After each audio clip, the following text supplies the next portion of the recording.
బండి మీద ఇప్పుడు ఉదాహరణకు ఒక రోడ్డు మీద యాక్సిడెంట్లు జరుగుతాయి, అటు వన్ వే ట్రాఫిక్ పెడతారు అని పెట్టద్దా? రోడ్డు మీద యాక్సిడెంట్ జరిగిన కదా వన్ వే ట్రాఫిక్ పెట్టద్దా? అంటే మీరు ఆ రోడ్డు మీద యాక్సిడెంట్ జరిగింది, నా బండి మీద ఎక్కువ మంది యాక్సిడెంట్ వన్ వే ట్రాఫిక్ పెడతారా అంటే ఎట్లా? సో బండి మీద ఎక్కువ మంది పెట్టరు. ఇక్కడ ఇలాంటి ఈ రోడ్డు మీద యాక్సిడెంట్లు అవుతున్నాయి కనుక జాగ్రత్త పడాలని. అక్కడ బండి మీద కోపమని ఎలా అనుకుంటాం? బెనిఫిట్స్ వాళ్ళకు భారీగా జనం వస్తున్నారు, జనం కంట్రోల్లో ఉంటలేరు, అందువల్ల వాటిని నియంత్రించాలని చెప్పాలి తప్ప దానికి బెనిఫిట్స్ ఇన్సిడెంట్ జరగకుండా ఉండడానికి కదా.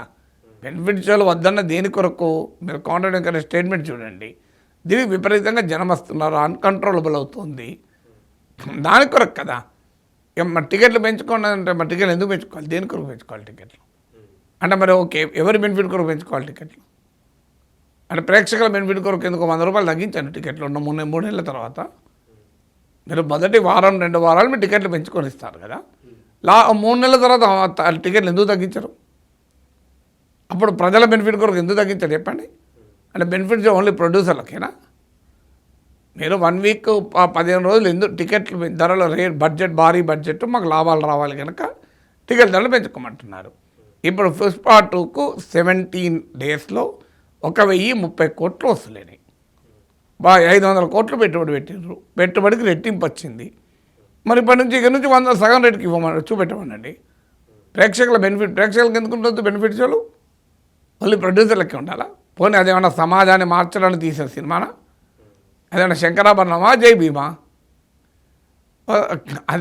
ఆ సినిమా వల్ల సమాజం ఏమైనా మార్పు చెందుతుందా? సమాజంలో గొప్ప మార్పు ప్రజల్ని స్ఫూర్తి చెందడానికి స్వాతంత్రోద్యమం పైన సినిమా అంటే నేను ఒప్పుకుంటా. సంఘ సంస్కరణ కొరకు తీసిన సినిమా, దానికి డబ్బులతో చూడొద్దంటే ఒప్పుకుంటాను. ఇది ప్యూర్ కమర్షియల్ సినిమా.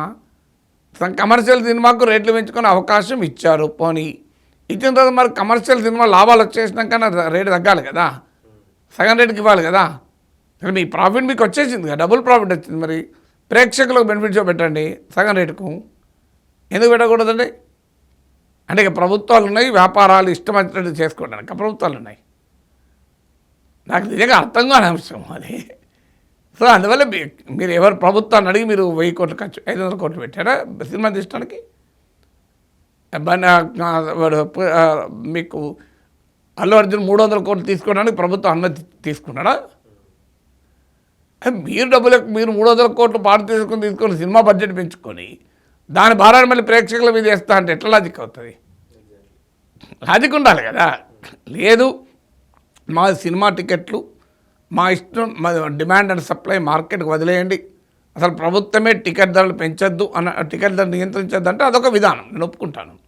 ఇప్పుడు ఇడ్లీ రేట్ ఎంత ఉండాలనేది ప్రభుత్వం నిర్ణయించదు. ఆ ఇడ్లీ చేసినోడు నిర్ణయిస్తారు. హోటల్లో ఓ దగ్గర 50 రూపాయలు ఉంటుంది, ఒక 300 500 ఉంటుంది. హోటల్ మ్యారేట్కి పోతే 500లో తినాలనుకుంటాడు, అడిగిపోతాడు. 50 రూపాయలు తినడానికి ఇడిపోతాడు. మరి మీరు అదన్నా అడగాలి ఫిల్మ్ ఇండస్ట్రీ. అయ్యా మరి దేశంలో అన్ని ప్రోడక్ట్లు వాళ్ళు ఎంత అమ్ముకుంటారు? ఇప్పుడు సబ్బు తయారు చేసేవాడికి గవర్నమెంట్ డిసైడ్ చేస్తుందా సబ్బు రేట్ ఎంత ఉండాలని? మీరు ఒక ఆఖరికి ప్రాణరక్షక ఔషధాల ధరలు కూడా ప్రభుత్వం చెప్పదు. కొన్ని మాత్రమే డ్రగ్ ప్రైస్ కంట్రోల్ ఆర్డర్ కింద లైఫ్ సేవింగ్ డ్రగ్స్ కొన్నిటిపైన నియంత్రణ ఉంటుంది. స్కూల్ ఫీజుల మీద గవర్నమెంట్ నియంత్రణ ఉందా? పెట్టినా కూడా చదువుతలేదు కదా. ఆసుపత్రుల్లో నియంత్రణ ఉందా? ఆపరేషన్ ఇంతే తీసుకోవాలని. మరి ఎక్కడ లేని నియంత్రణ సినిమా వాళ్ళకి ఎందుకు? వాళ్ళు సినిమా తీశారు, వాళ్ళు ఇంత రేటుగా అమ్ముకుంటారు. కొన్నటోడు ఉంటే కొంటారు, కొన్నటోడు లేకపోతే కొనడు. సినిమా ఏమన్నా అత్యవసర అవసరం ఉందా? దానికి ఏమన్నా అత్యవసర అవసరం ఉన్న మందులకేమో ధరలు మనం నిర్ణయించాము. ఇప్పుడు మీరు ఒక యాంటీబయాటిక్ ధరలు మీరు నిర్ణయిస్తారా? ప్రభుత్వం నిర్ణయిస్తుంది దానిపైన. ఆ కంపెనీ కూడా డిసైడ్ చేస్తారు ఎంఆర్పి అని పెట్టుకొని. గవర్నమెంట్ ఏమంటుంది? మ్యాక్సిమం రిటైల్ ఇంతకన్నా ఎక్కువ మధ్య ఉంటుంది, కానీ నీ ప్రొడక్షన్ కాస్ట్ ఎంత, అంతకన్నా ఎక్కువ ఎందుకు పెట్టినా అడిగిందా గవర్నమెంట్? మార్కెట్లో ఈ చైర్ నేను కొనుక్కున్నా, ఈ చైర్ గవర్నమెంట్ డిసైడ్ చేసింది ఎంత రేటు. వాడు కొన్నోడు షాప్ డిసైడ్ చేసిండు, నాకు నచ్చితే కొనుక్కున్నా, నచ్చకపోతే నాకు కొన్నాను, అంతే కదా. ఈ మైకులు గవర్నమెంట్ డిసైడ్ చేసిందా ప్రైస్? ఈ షర్ట్ గవర్నమెంట్ డిసైడ్ చేసిందా? ఈ షర్ట్ తయారు చేసినట్టు డిసైడ్ చేసుకున్నా, నచ్చితే కొనుక్కున్నా, నచ్చకపోతే కొనుక్కోలే. మరి ఒక్క సినిమా టికెట్ల వరకే ఎందుకు గవర్నమెంట్ డిసైడ్ చేయాలి? ఎవరిష్టం వాళ్ళు, ఏ సినిమాకి ఆ రేట్ ఉంటుంది. పోదలుకుంటే పోతారు, పోదలుకుంటే పోరు. మార్కెట్ డిసైడ్ చేస్తాం, డిమాండ్ అండ్ సప్లై ప్రకారం మార్కెట్ డిసైడ్. అది అడగచ్చు, ఇక తప్పలేదు. కానీ ఒకసారి ప్రభుత్వం ధరలు నియంత్రించే విధానం ఉన్నప్పుడు దానికి ఎక్కువ రేట్లు పెంచుకునే అవకాశం ఇచ్చినప్పుడు ఇవ్వండి, లాభాల కొరకు ఎక్కువ రేట్లు ఇచ్చాను. లాభాలు వచ్చినాకన్నా మరి తక్కువ రేటు తగ్గి 100 రూపాయల కింద చూపెట్టానంట నేను. అంటే బెనిఫిట్ ఓన్లీ ఫర్ సినిమా ప్రొడ్యూసర్లా, బెనిఫిట్ ఫర్ వ్యూవర్ అవసరం లేదా? అందువల్ల అది మన పాలసీ డిసిషన్ తీసుకోవాలి తప్ప బన్నీ ఇన్సిడెంట్ జరిగిందా కాదా అని మన పాలసీగా టికెట్ల మీద ధరలు ప్రభుత్వం నిర్ణయించాలా వద్దా, అదొక పాలసీ డిసిషన్. అనుకూలంగా ఒక అభిప్రాయం ఉండొచ్చు, వ్యతిరేకంగా ఒక అభిప్రాయం ఉండొచ్చు. ఒకవేళ డిసైడ్ చేసినప్పుడు ప్రభుత్వం ప్రొడ్యూసర్లకు లాభంగా అయ్యేలా మేము 3 రెట్లు 4 రెట్లు టికెట్లు పెంచుకునే అవకాశం ఇచ్చినప్పుడు లాభాలు వచ్చిన తర్వాత నేను అడిగేది అది కూడా 200% లాభాలు వచ్చినాక, పోనీ 300% లాభాలు వచ్చాక సినిమా టికెట్ 100 రూపాయలు తగ్గించండి 3 నెలల తర్వాత నేను అనేది. అప్పుడు మీ డబ్బులు మీకు వచ్చేసినాయి, మీరు 100 రూపాయలు పెడితే 300 వచ్చినాయి, ఇంకా ప్రాబ్లం ఏంటి?